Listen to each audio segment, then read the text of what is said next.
2024 Vermont Downtown Historic Preservation Conference. My name is Ben Doyle, and I'm the president of the Preservation Trust of Vermont. It's really wonderful to see all of you and to be together here today. Before we dive into our opening remarks and plenary, I'm pleased to introduce Roger Longtoe Sheehan, chief of the Elnu Abenaki tribe, and Rich Holshoe, a cultural liaison for the tribe. Roger, Rich.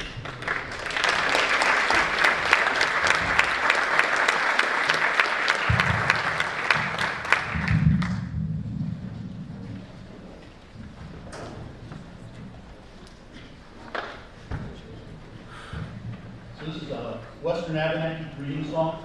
It's to greet you all to keep you from the book. Great Falls.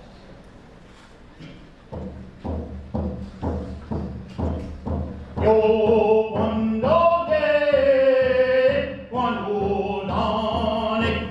Yo, one day, one old dawning. Gonna wanna head up your way. Gonna wanna head up your way. Gonna wanna head up your way. Gonna wanna head up your way. Oh, one day, one old dawning.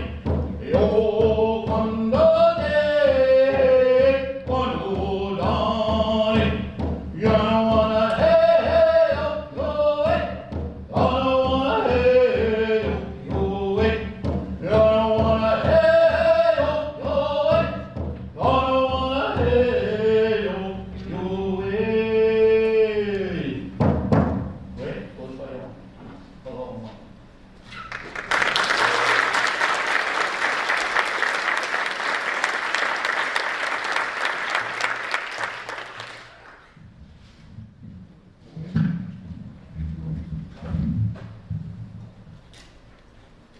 Kwaenziwi,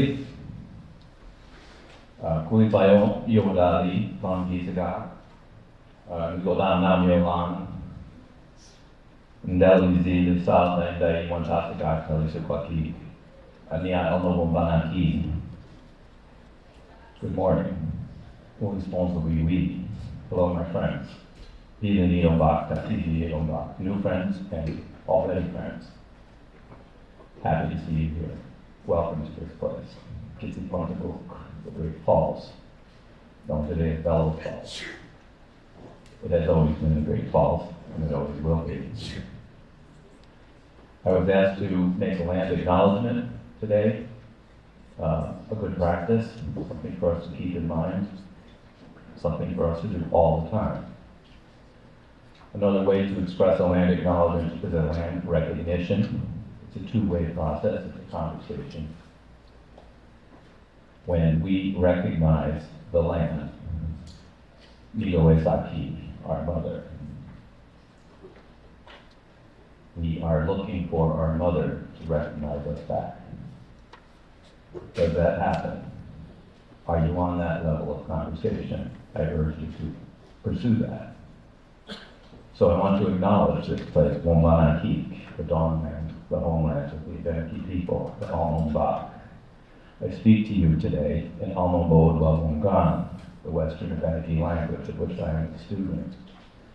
That is the language of this land. It is the language that this land speaks. It comes from this land and no other place.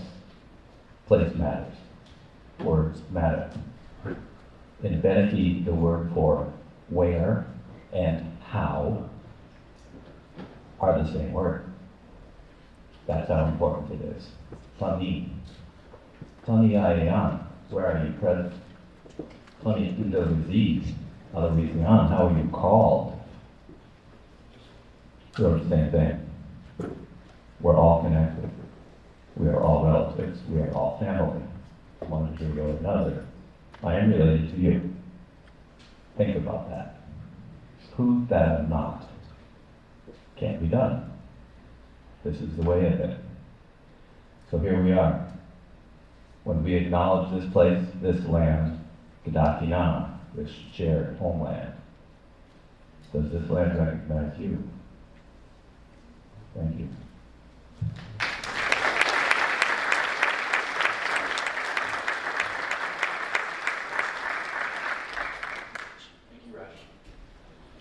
So on behalf of the Preservation Trust of Vermont and our partners at the Vermont Agency of Commerce and Community Development, I want to express my deep gratitude to all of you for joining us today.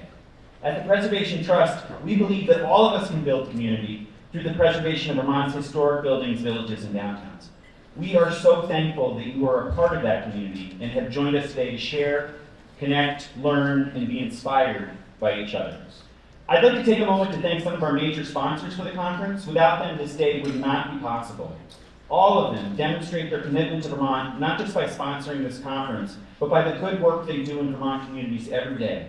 With that in mind, I'd like to thank the Vermont Creative Network, the National Park Service, Evernorth, Vermont Housing Finance Agency, Vermont Community Foundation, AARP Vermont, Arnold and Skangas, Stevens and Associates, Two Rivers Ottauquechee Regional Commission, Vermont Agency of Transportation, Vermont Housing and Conservation Board, White and Burke, Black River Design, Cole Engineering and Construction, Guilford Sound, James Plumbing and Heating Oil Company, Rockingham Arts and Museum Project, VHB, and the Vermont Natural Resources Council. You can find a complete list of the conference sponsors in your program, but thank you again to all of them.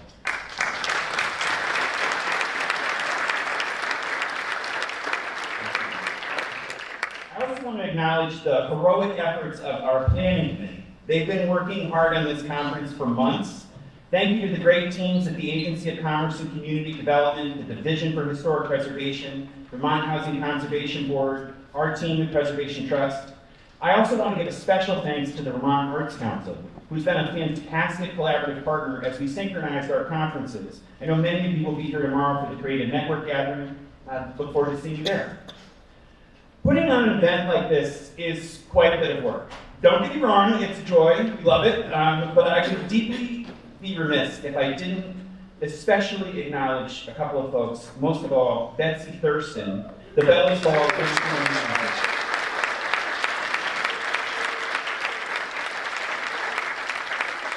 Betsy is the queen of the checklist and has worked so hard to make this day a success, and she has succeeded. Betsy, we are so lucky to have had you on the planning team, and Bellows Falls is lucky to have you on theirs.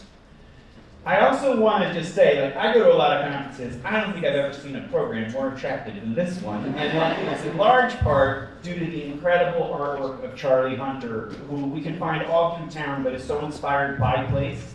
And I just really want to acknowledge Charlie for contributing that work and for all that he does for Bellows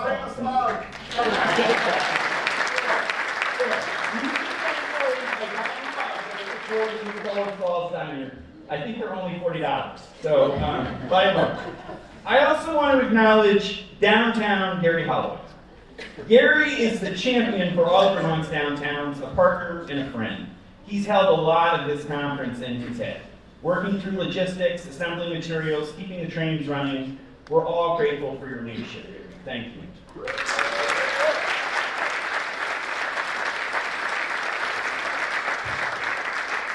And now for a serious question.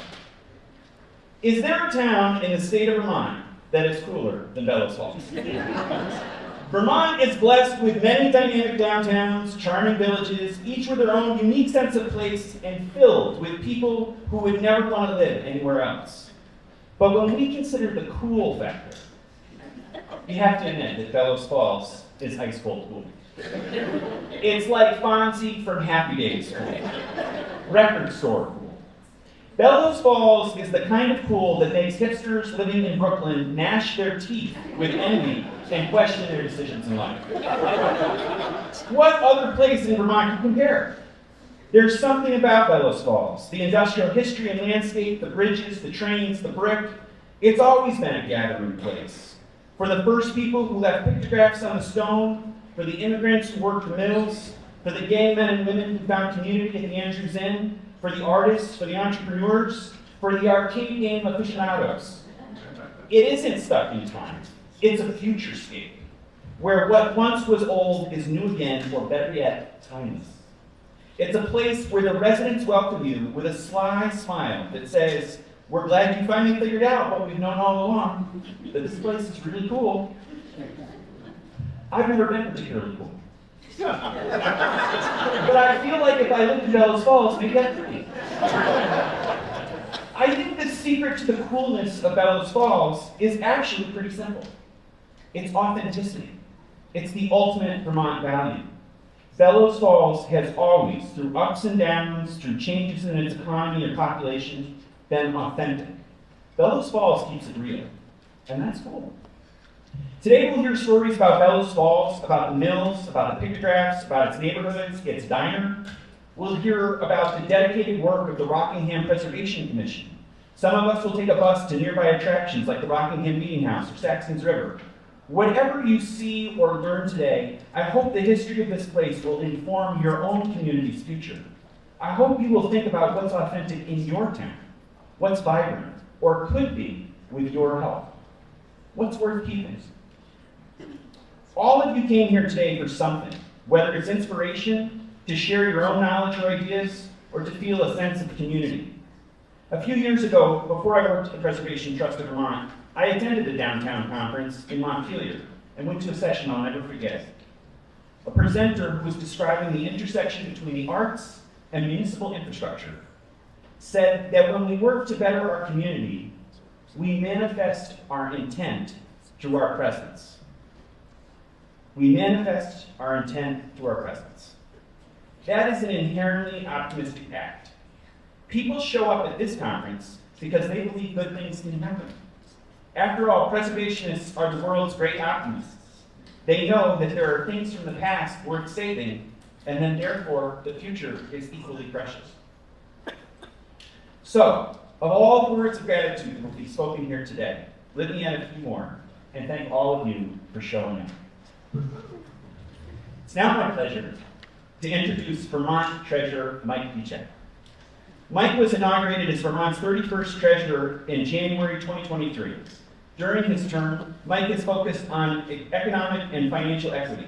He successfully championed the passage of Vermont Saves, a publicly administered retirement program for the 80,000 plus Vermonters who currently lack access to a retirement plan through their employer.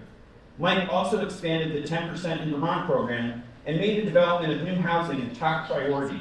In September 2023, his office announced $55.5 million in low-interest housing loans that is expected to leverage an estimated $340 million in additional capital to support the construction of over 1,100 homes in Vermont.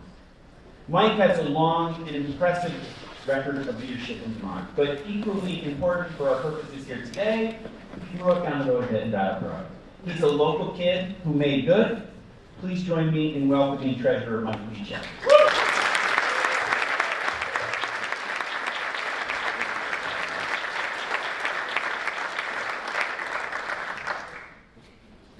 Well, good morning, everybody. And Ben, I always thought you were cool, so I appreciate your self-deprecation. But it's really a pleasure to be here. As Ben said, I grew up just down the road in Brattleboro, and I grew up in downtown Brattleboro. And downtown Brattleboro was really a meaningful place for me to spend time as a young person. I went to school there. My dad's business was there. My mom started a food pantry there in downtown Brattleboro. I used to spend time after school going downtown with my friends and visiting shops and local stores and hearing about what was going on through town. And that really drove the community of Brattleboro. My dad, who still practices down in Brattleboro as a CPA, always instilled in me the importance of supporting downtown Brattleboro.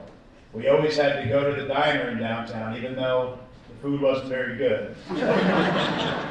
And at a young age, I had size 13, 14 shoe, and we always had to go to the Galena Sports Shop, even though my options were either white or black. So it was really important, and family sort of instilled that importance of supporting the local economy, supporting local businesses, because those are the businesses that drive our economy, and those are the businesses that support us. Downtowns all across Vermont support small businesses, and small businesses are that economic driver for our state. They're the job producer for our state. They're the job producer across the country. Small businesses drive our economy. Small businesses have a multiplier effect as well. When we spend money in a local business, it doesn't leave our community. It stays in our community and is reinvested. If the coffee shop here in Bellows Falls makes $1 and they're selling the baked good that they bought from someone local, and that bakery bought their ingredients from a local farmer, it has that multiplier effect over and over and over. It makes our communities wealthier. There are many towns in Vermont, I remember this growing up in Brattleboro, that have to confront that sort of, that sprawl and the corporate stores and the big box stores. And when I was growing up, there was a Walmart that was put in right across the street from downtown Brattleboro, and it really felt like it was a target on our downtown. And all of those businesses that we had supported for years and years and years, that had supported my dad and his business, that we had in turn supported and grew up with. And Brattleboro fought back, and places like Bellows Falls and communities all through Vermont are fighting back because it's, again, critical to our economy to support the local businesses, keeping our money local and growing our wealth here in Vermont. Our local downtowns also support the arts, which is really critical. I know you'll have a panel on that in a minute, but from a treasurer perspective, it's an economic driver. It creates hundreds of millions of dollars of economic activity, supports thousands of jobs. It, most importantly, creates tens of millions of dollars of revenue for the state of Vermont that we get to take and then decide how best to benefit Vermonters. And it enriches our culture as well. It creates a place where you want to live. It creates a place where it brings energy and creativity and excitement. And that is certainly true here in Bellows Falls.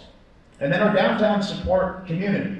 For locals that want to have a place that they can gather and learn who their neighbors are and welcome new people into their community. It's important for people that visit Vermont as well, for tourists that come and spend their money and support our economy, but also so many tourists that come to Vermont and decide that they want to make Vermont home. We heard a story from Robert McBride last night that within 24 hours of visiting Bellows Falls, he bought a home here. Maybe not everyone's that impulsive, Robert, but I think the story is true, that you visit and then you decide you want to spend more time in Vermont and eventually want to move to Vermont. And again, this idea of community in our downtowns, I think, is really important. And I think it's important here in Bellows Falls. You look right across the street, and this was talked about, but the Andrews Inn was a revolutionary LGBTQ plus community. And it being Pride Month, it's really sort of touching to be here to talk about that history and to see that that history has been uncovered and is being supported, and that there is hopefully a plan to renovate and reopen that building for the community to enjoy and for that history to preserve. Yeah.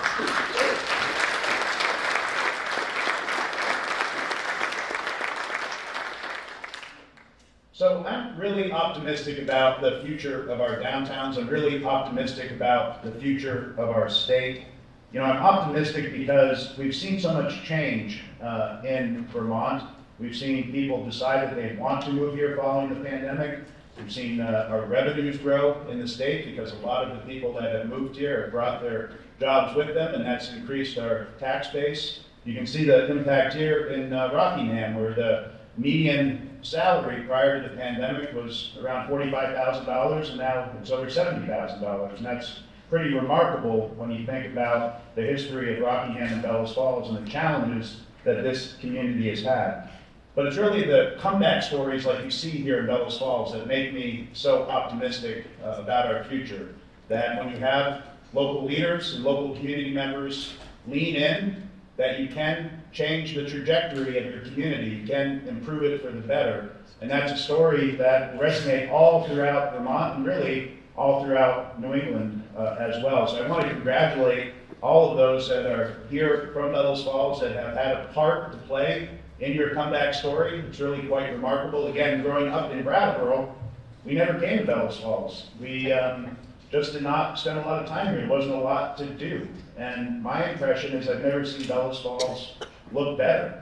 I was here 6 months ago and I was walking around and I had to call my mom immediately and say, "Mom, you won't believe this, but the next time I visit, we have to go to Bellows Falls and have dinner." And she really didn't believe me. I said, "No, you have to come and experience it." It's really remarkable. You know, we still have some challenges, and I think chief among them is our shortage of housing. The benefit that we saw of people moving to Vermont has put even more pressure on our housing stock.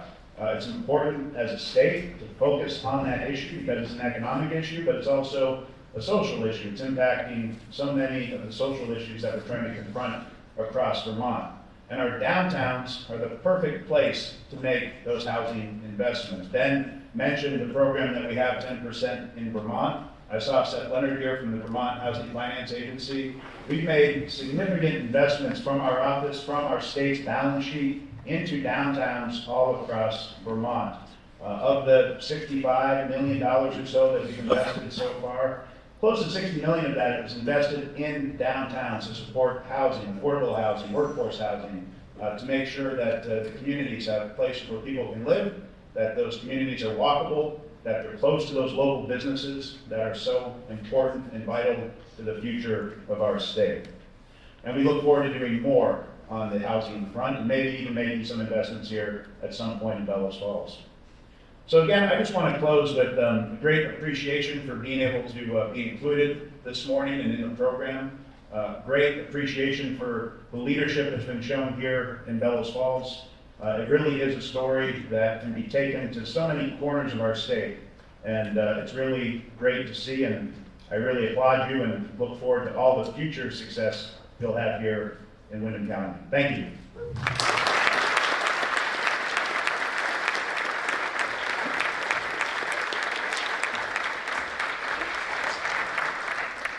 Thank you much for that and for your continued leadership.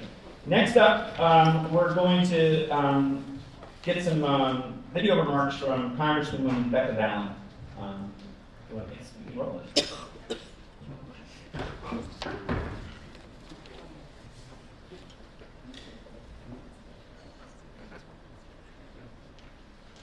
Hi, I'm Congresswoman Becca Allen, and I'm so excited to welcome you all to the Downtown and Historic Preservation Conference. I'm really sorry I can't be there in person, but I'm with you in Bellows Falls in spirit. Vermont's historic downtowns are critical to our sense of place and community. They are the economic centers of our rural economy. They're dynamic places where ideas and people meet and mix. Bellows Falls is a prime example. This is a community that has remained dynamic throughout its history, from its time as a leader in the forest products sector to the creative economy today. Through the strength of the community, our downtowns have adapted to change and are building back stronger. I'm proud to help secure federal funds and invest into downtowns to make Vermont, Vermont. Thanks to all the champions who are here today to learn about how to preserve, revitalize, and show the best of our beautiful state. Have a fantastic conference, and I hope to see you soon.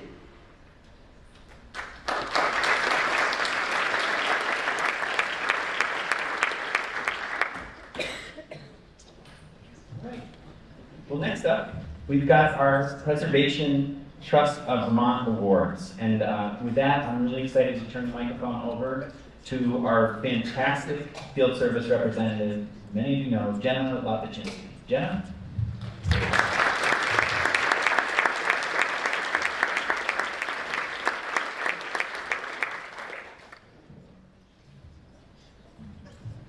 Good morning. As Ben mentioned, I'm Jenna, and I have the pleasure of presenting PTV's 2024 Preservation Awards. Since 1982, PTV has been recognizing individuals and organizations who have made special contributions to Vermont's built and cultural landscapes.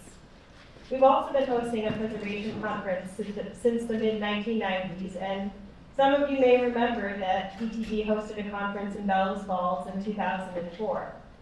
And it is a testament to this community's continual commitment to its downtown, to its villages, and to historic preservation that the conference is back here again 20 years later, and we're celebrating all of the wonderful work that is happening today.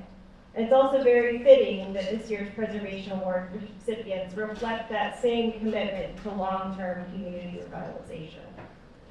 Historic preservation and community development are not the result of a single person or project.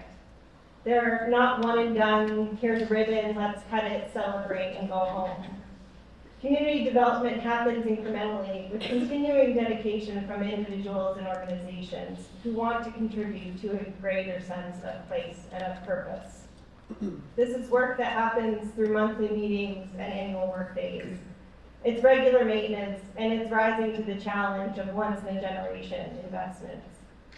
It's countless volunteer hours and sprinting to reporting deadlines, and it is the sigh of relief and appreciation of a job well done at the end of a project.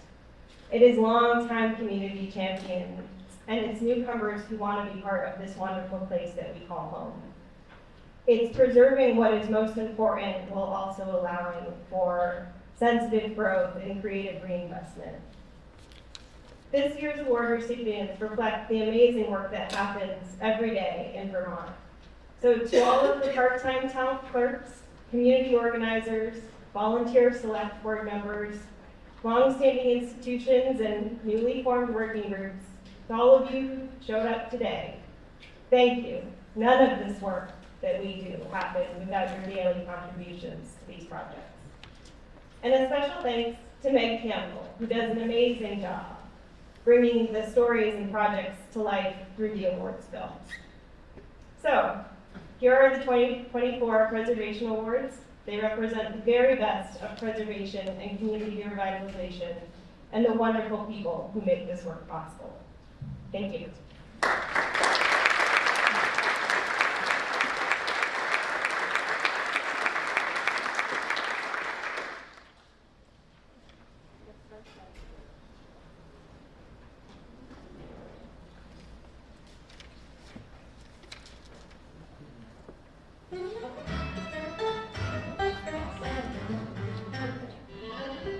As industrialization took hold in the 19th century, many of Vermont's towns saw both the rise of fortunes and the rise of its built environment. In Bennington, Henry Putnam's success with bottle top mechanics and other enterprises enabled him to become the town's largest benefactor. In addition to funding Bennington's public water system and the Putnam Hospital, he was also responsible for the 1870 Putnam Hotel.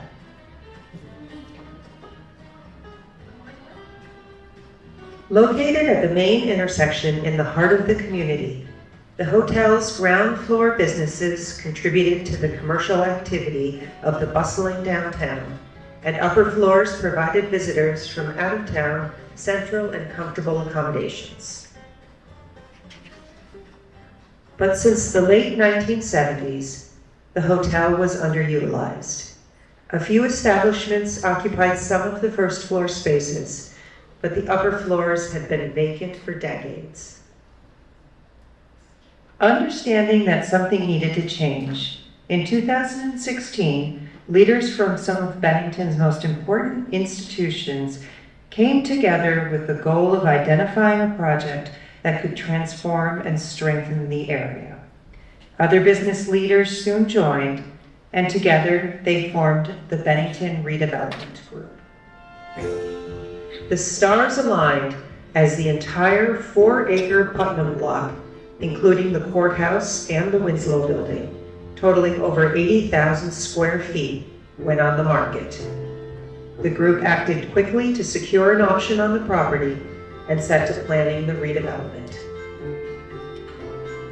After over 3 years of planning and pre-development work, fundraising and establishing, revisiting, modifying, and reestablishing a capital stack with nearly 60 separate funding sources, the project was underway.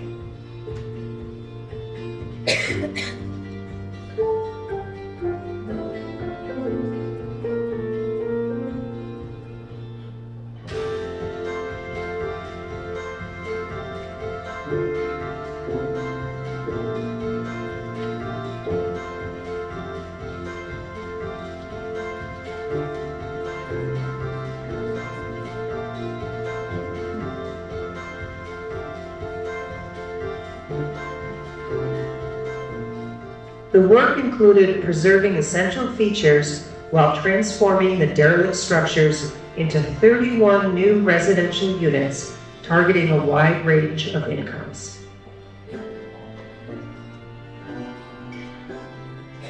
Also included are medical clinics and offices, an IT firm, Bennington College's development offices, a salon, a coffee shop, a 120-seat restaurant, and a bookstore. In total, 74,000 square feet of historic structures were adapted. As hoped, the Putnam Block redevelopment has led to significant additional private development, inspired by the vision of a newly vibrant downtown. There's a new credit union establishing its first foothold in Vermont in a new building. The former town garage has been transformed into a cutting-edge distillery. A new downtown grocery market and bakery has opened. And today, 3 additional new restaurants welcome patrons. The Putnam Block redevelopment represents the very best of the community. Local leaders refuse to give up despite countless hurdles placed in their way, and inspired over 50 other individuals and institutions to donate equity to the project in some form. This project shows that strong partnerships and perseverance can absolutely breathe new life into the historic heart of the community.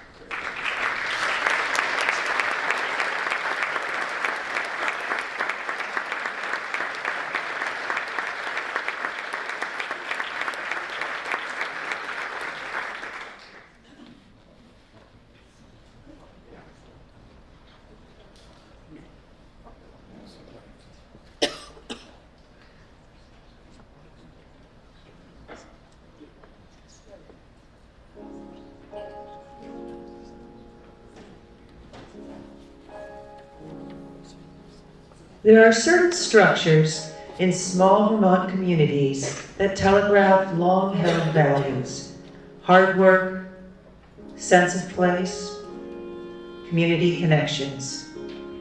The classic corner school building in Granville is that kind of building. One of the few Vermont one-room schoolhouses still open to the public, the Granville Corner School was actively used as a classroom until 1948, and then as the town library into the 1990s. This building had fallen into disrepair by the time the nonprofit Corner School Resource Center acquired it from the town in 2012. Initially, stabilization and the structural integrity of the building were the group's top priorities, from clearing out 50 years of library books to patching the roof and shoring up the crumbling foundation. They tackled the unglamorous grunt work almost entirely through selfless volunteers. The process was slow and sometimes dispiriting. The needs were great and finances tight. Then, in 2019, the group's efforts began to pay off. A small grant provided a building condition assessment, enabling a concrete path forward in the building's rehabilitation.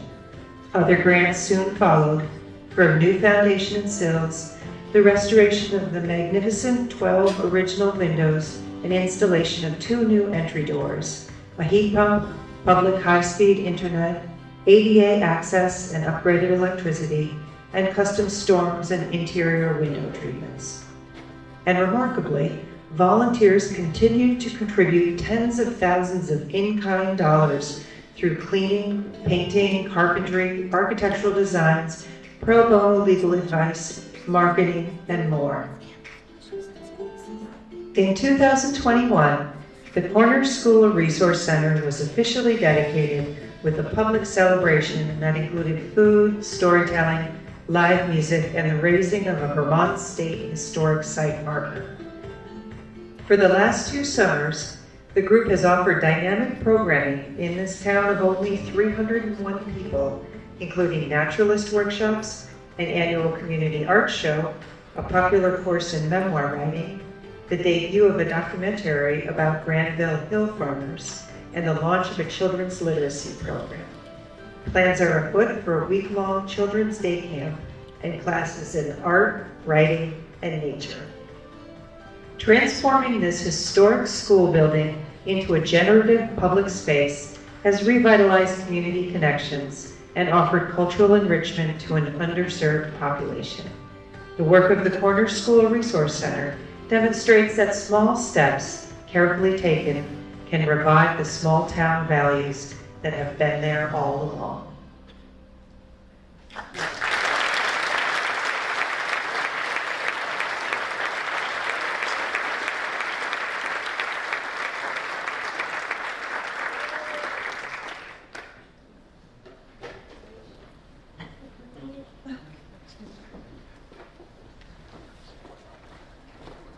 What a group.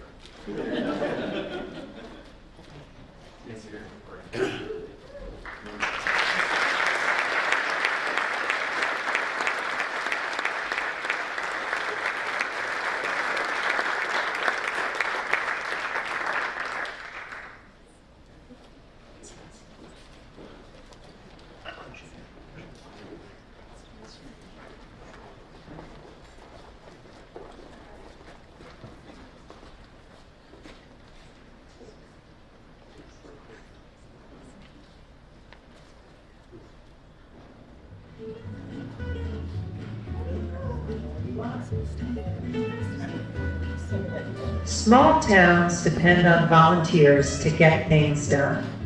In Edisburg, the Friends of the Opera House have benefited from the tireless efforts of one volunteer in particular, Dinny Hawksworth. A nurse by training and instrumental in creating Franklin County's home health care, Dinny has been a volunteer for more than 30 years at the Opera House, and she has done everything. Dinny has been a dedicated member of the board. She has been responsible for annual fundraising events and has managed the annual appeal for many years. She has led the way in seeking support from the community and has demonstrated to other board members that it is okay and fun even to ask the community for support. Not only does she work on making connections, Dinny has also personally been a major contributor to the Opera House and has been instrumental in creating sustainable revenue streams that will form the foundation of an endowment to support future work at the Opera House. Dinny is a steadfast participant of the events at the Opera House. It doesn't matter if it is the community musical theater, a children's summer camp, or a murder mystery dinner. Dinny is right in the middle of it, helping in any way she can. She has worked on costumes, sets, and rehearsals. She will usher, dress in costume, dance, and march in a parade. She is as eager to step up and host an event as she is to bake treats for a bake sale. She will do whatever is required. More than anything, her gift of joyful enthusiasm for any event is infectious. Not only is the Friends of the Opera House in a better position due to her support and guidance, but the Opera House itself is more structurally sound because of her contributions. Recent restoration work was made possible in part by her efforts. Dinny's outstanding contributions demonstrate how devoted volunteers are a critical part of keeping all of Vermont's historic resources in good condition, active use, and high spirits.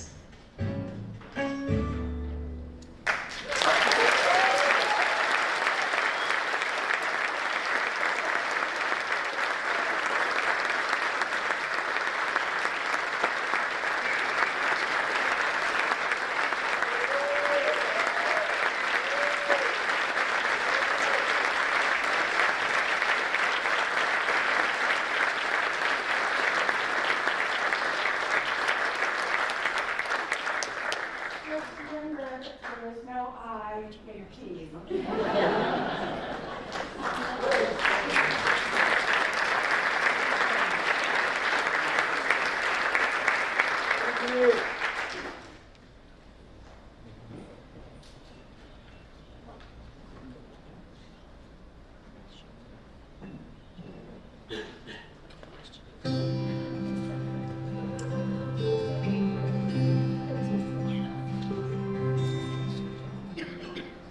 For more than a century, the 1896 Broadbrook Grange had been the center of activity in Guilford, providing a meeting place for the discussion of agricultural issues, performances, town meetings, community suppers, and more. When the Vermont Council on Rural Development did a community visit in 2011, the community identified renovations to the Grange Hall as the top way to improve amenities for its residents. From this meeting, the Broadbrook Community Center, Inc. was born. In 2018, they purchased the building from the state Grange.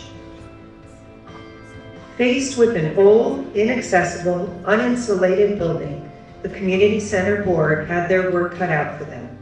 They eagerly and successfully applied for grants from a multitude of sources and garnered private contributions both large and small. Amazingly, more than 1/3 of the households in Guilford donated to the project, demonstrating its deep importance to the town.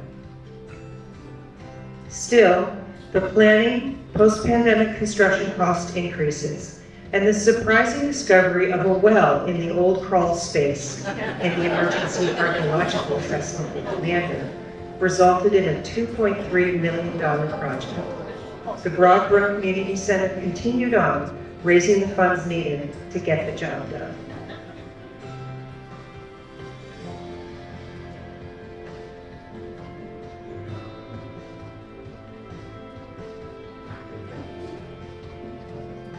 The preservation work included restoring walls, windows, trim, and finishes inside and out.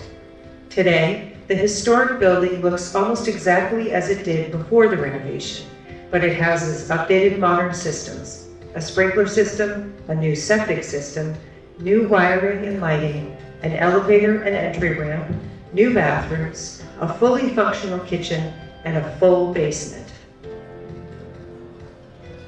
Accessible and insulated, the building is now used year-round at a reasonable cost for community suppers, theatrical plays, a weekly food bank and a wholesale food hub, activities for seniors, art shows, and summer camps sponsored by the library.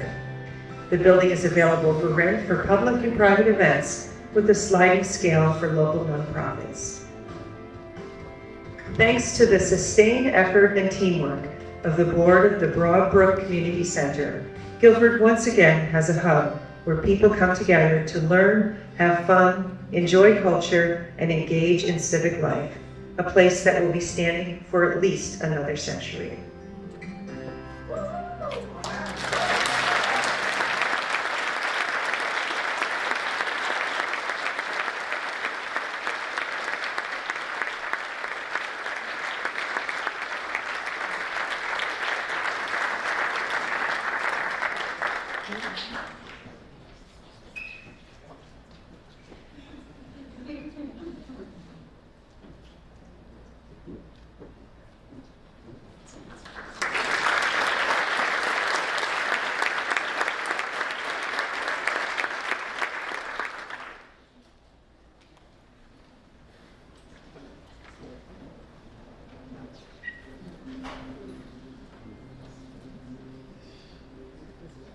Overlooking the Black River in the heart of Springfield, Vermont, the 1868 Wilson Block stands as a testament to Springfield's mid-19th century fabric finishing industry.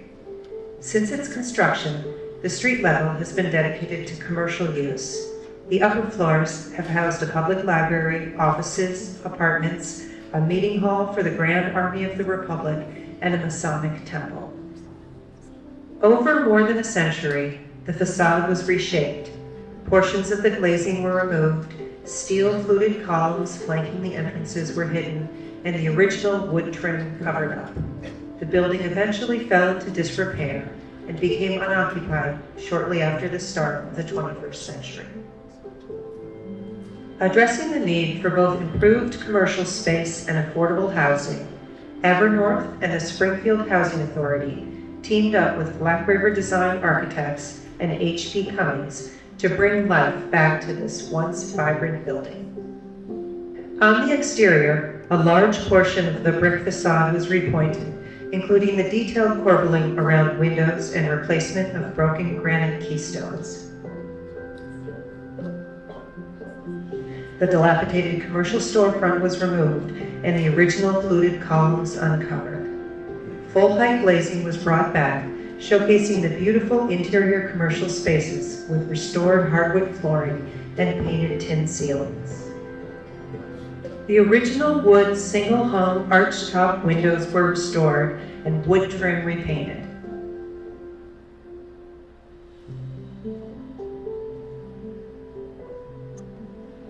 The original stairwells connecting the street with the upper 2 stories were restored. The wood frame addition on the river side of the building was removed and the original brick facade brought into full view. On the inside, the tall arch-top windows and surrounds were restored, bringing unique character to each apartment.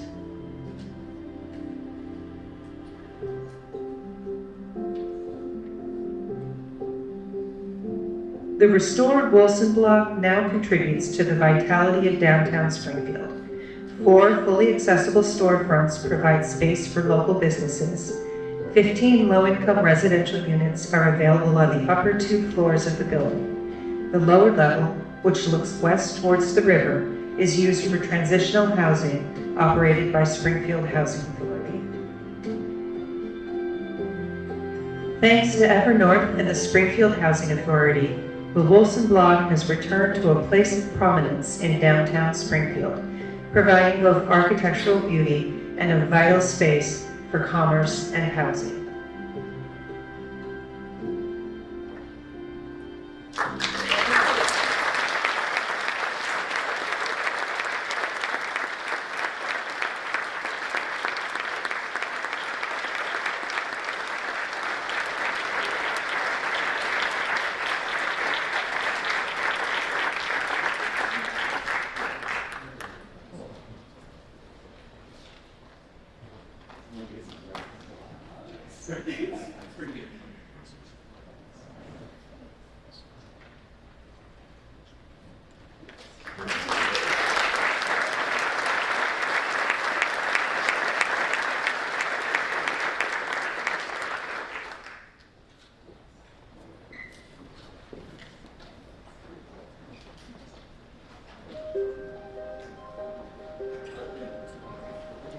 There was a time when Burlington's Old North End was home to a growing population of French Canadians whose parish life centered around Allen Street's St. Joseph Cathedral, the first national non-English speaking parish for Catholics. The 1929 École Nazareth, erected across the street and designed by renowned Burlington architect Frank Lyman Austin, was an integral part of the parish for decades, providing education for hundreds of students until enrollment dwindled and the school closed in 2010. The proposed sale of the school building in 2014 sent shockwaves through the Old North End. The building still housed a child care center, preschool, and parent-child center that provided critical community services. The Champlain Housing Trust stepped in 2 years later to buy the property on behalf of the nonprofit tenants. Demonstrating their commitment to the community, Champlain Housing Trust installed a new elevator before the purchase was completed, as lack of accessibility had left the 3-story building only 50% occupied. Following a move to change the zoning from educational to community-centered use, Champlain Housing Trust soon embarked on a $4.8 million renovation. The project included energy-efficient upgrades, life and safety improvements, and restoration of historic windows, finishes, and clapboards. Updated fiber optic wiring assures high-speed internet access for this low-income neighborhood. With its official conversion into a community center, the on-site daily activity has increased tenfold. People come for all kinds of reasons, searching for employment, housing, family reunification, English language classes, health services, refugee and immigration assistance, cultural activities, youth programs, and more. The Children's Center and Family Room, original tenants of the ground floor, have much improved space and access to 2 outside playgrounds. A large commercial kitchen serves the building's many uses, including monthly community suppers. Essential community programs were preserved, and below-market, affordable, and flexible leases support the operations of the nonprofit tenants who rely on low or zero fees, grants, and subsidies to provide enriching services to diverse area residents. By saving and renovating St. Joseph's School, Champlain Housing Trust has brought renewed purpose to the underutilized building and enabled it to become a thriving community center that serves an estimated 4,000 people yearly. The project demonstrates that when a community has space to come together, a community grows stronger.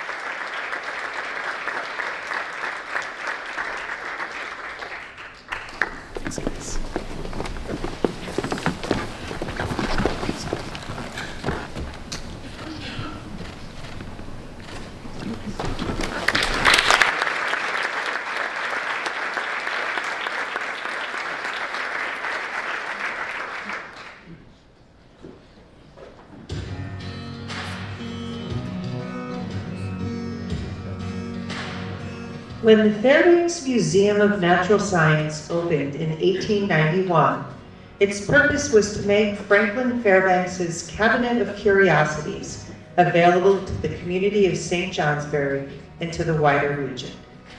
More than a century later, the Richardsonian Romanesque building still houses Northern New England's most extensive natural history display.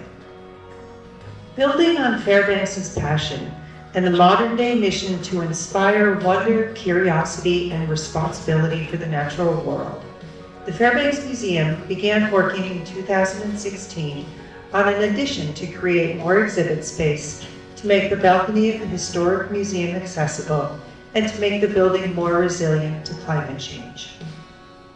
Years of planning and fundraising shaped the 6,500 square foot Tang Science Annex. Designed by Vermont Integrated Architecture, the vision is that the annex represent an exhibit case capturing the historic museum as its treasured item. The Science Annex is heated and cooled with a ground source geothermal system.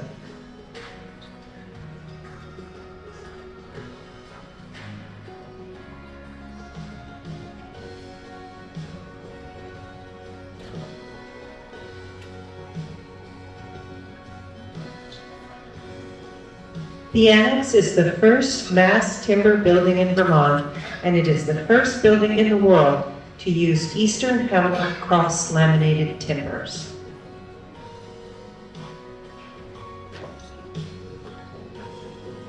A 3-stop elevator makes the basement and balcony of the historic building accessible for the first time in the building's history. The addition is of its own time and place, but has elements such as slate cladding that unify it with the historic building. Deliberately designed to not overshadow the historic building, the addition is not visible from Main Street, thus the iconic look of the front of the museum remains unchanged.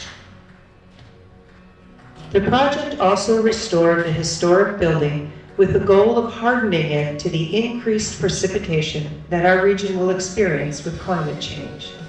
This included the excavation of the entire below-ground foundation and the installation of a multi-layer water management system, repointing most of the above-ground masonry, the installation of flashing in vulnerable areas to prevent ice jamming, and the reinforcement of the interior brick and stonework of the large north spire.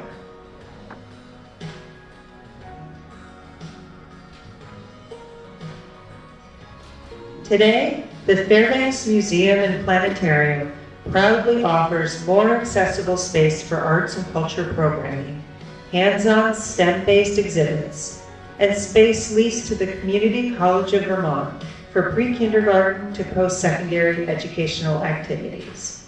Successfully incorporating the concept of a cabinet of curiosities, the Fairbanks' $8 million project ensures expanded community and visitor use for at least the next 100 years.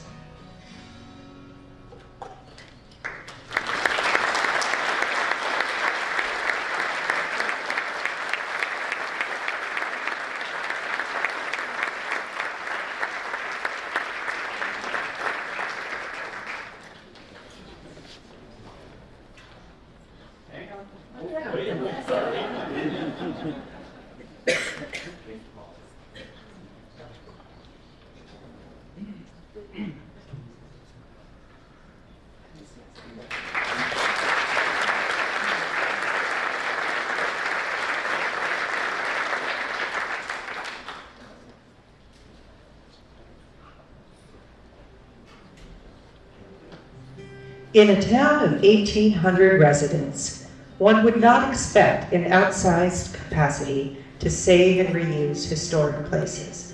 Not so for the town of Calais, Vermont. A rural town in Washington County, northeast of Montpelier, Calais reached its population peak in the first half of the 19th century. Consequently, the town has a large number of historic structures and 5 National Register districts scattered across town. Many of these places have deteriorated and even become unusable over the last 50 years, but the community noticed and took action.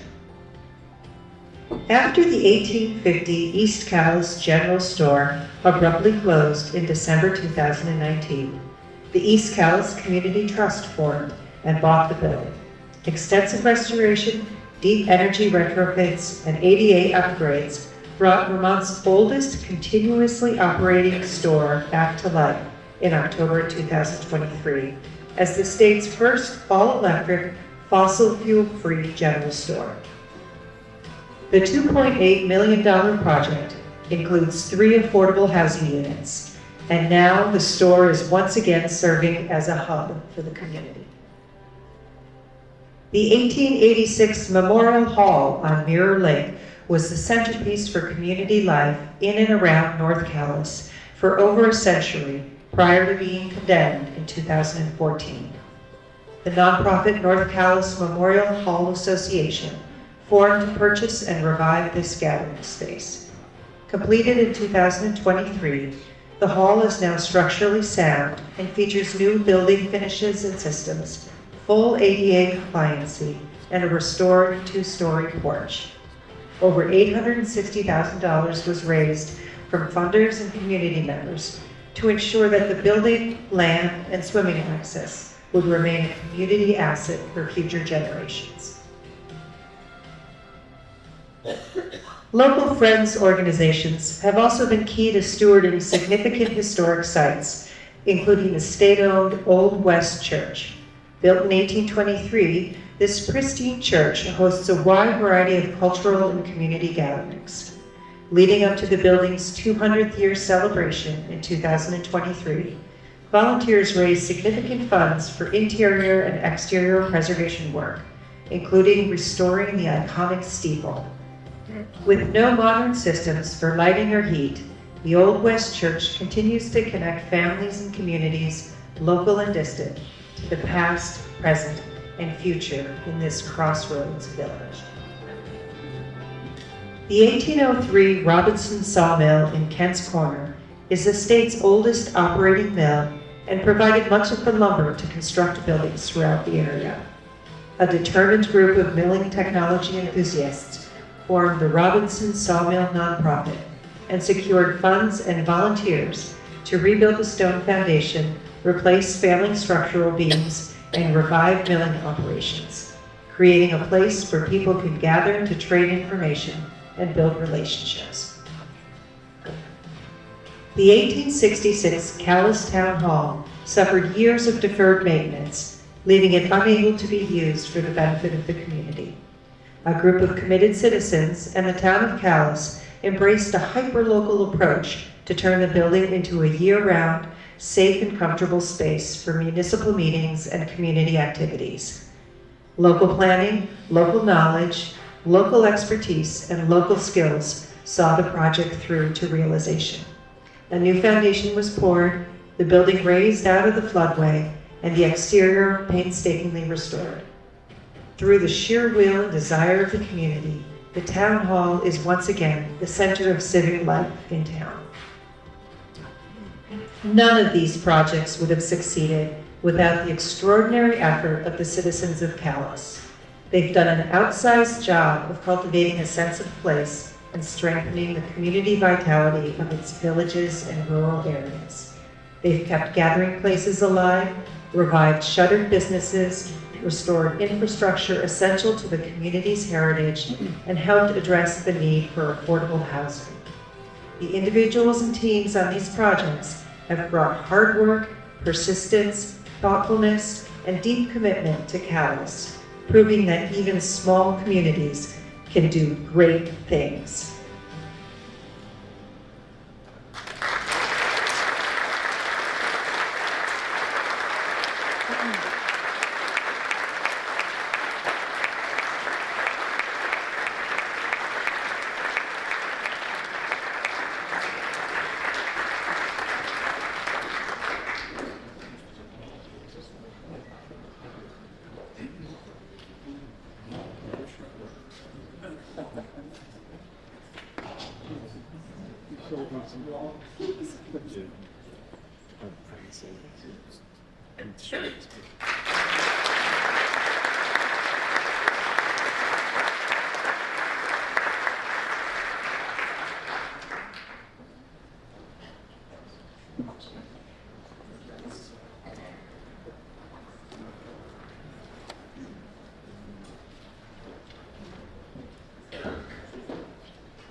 Hey, good morning, everybody.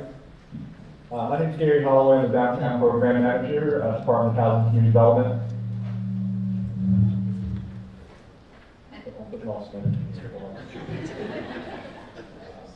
That was about. You all hear me okay? Okay. Well, I'm pleased to be up here today to present the 2024 Downtown Leadership Award. Not every year in the past several years have we really taken time to recognize the work of our downtown directors and downtown organizations, and we thought this year it would be really appropriate to recognize somebody who really embodies the hard work we take every day in the downtown community. Our downtown organization and our downtown executive directors are there every day doing the hard work. You can see Betsy Thurston running around filling the coffee pots to planning events. Can you hear me okay? That this hard work sometimes goes unrecognized, and I really want to take time to recognize someone who's done a tremendous job over the past year.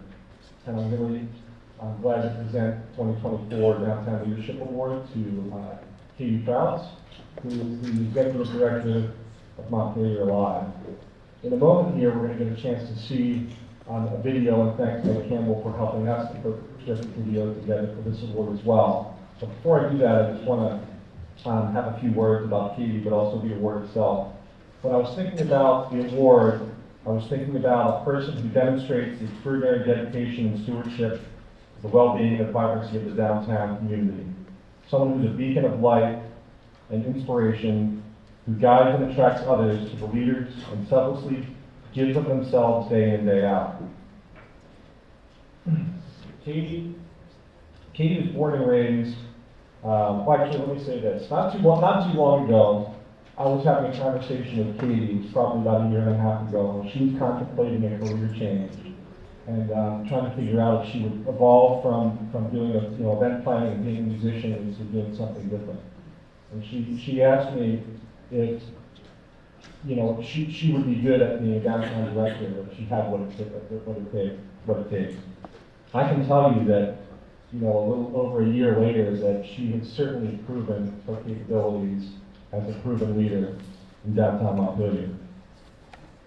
Keene was born in Southern Vermont with her, and she soon moved to Montpelier for the family after spending many drives coming back and forth from Fabit to Montpelier. She is now raising her 2 children, and with her husband in Montpelier, and I can tell you we're really glad to have her. She's got a ton of talents from being an amazing musician and being a co-founding director of the Summit School of Music in Montpelier. And, over the years, organized a lot of events statewide and bringing in well-recognized musicians. But now in her role as executive director, she's really had to do some really unique things. And I think this film that was put together is really going to give you a sense on what she had to do when the unexpected hit. So, without further ado, we can.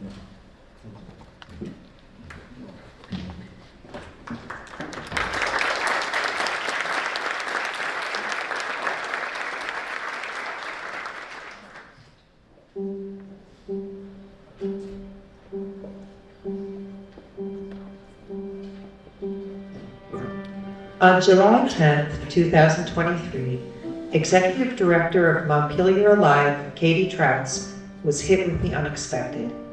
Days of record rainfall on already saturated ground caused the Winooski and North Branch rivers to breach their banks and inundate downtown Montpelier. The worst flood event in nearly a century resulted in catastrophic damage to both businesses and homes, and left some people seriously asking if Montpelier's downtown even had a future.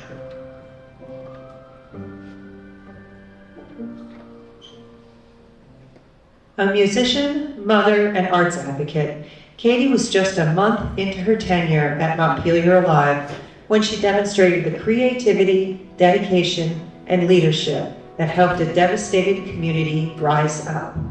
In the days after the flood, Katie's previous plans to grow activities, boost economic development, and celebrate Montpelier's unique charm were scrapped, and she pivoted in ways she never expected.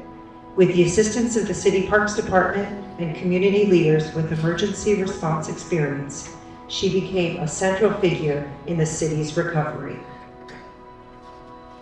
Katie helped lead Montpelier's volunteer hub that helped connect almost 4,000 volunteers with people who needed help mucking out water-soaked homes and businesses.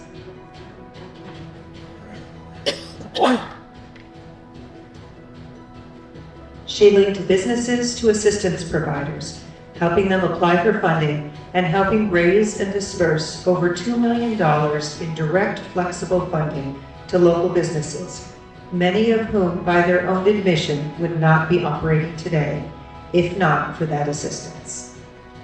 Of the over 140 downtown businesses impacted by July's flood, just under 1 year later, 90% have reopened. Katie became a trusted source of information. She helped convene a series of well-attended community forums that allowed the city to begin a common conversation about the trauma they had experienced and to consider a long-term vision for resiliency. Today, she serves as a founding commissioner of the Montpelier Commission for Recovery and Resilience that was formed in the wake of the flood to help Montpelier meet the challenge of a generation. All the while, Katie continued to manage Montpelier Alive's activities. She invested in organizational growth, doubling the staff to meet community needs and to enhance revitalization efforts. She has also become a leading voice among other downtown organizations and has shared Montpelier's story with other communities impacted by climate change, from Maine to Alabama. It's no surprise that Katie won USA Today's Woman of the Year Award for Vermont for her flood recovery efforts in Montpelier. For all her exceptional work leading the community through very difficult times and into an exciting future, the Vermont Downtown Program honors Katie Trouts with the 2024 Downtown Leadership Award.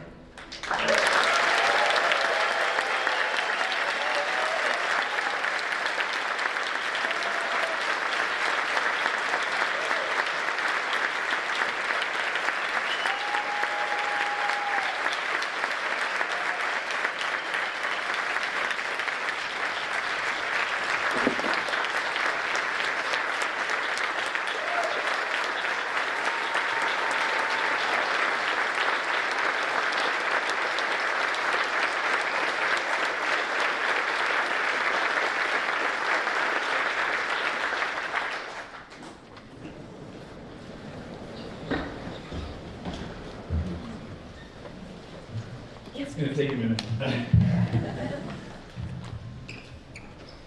I just want to say quickly, like, blessed are the storytellers.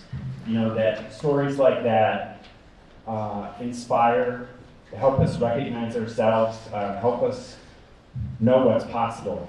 And I just really want to give a shout out to Meg Campbell for putting it together.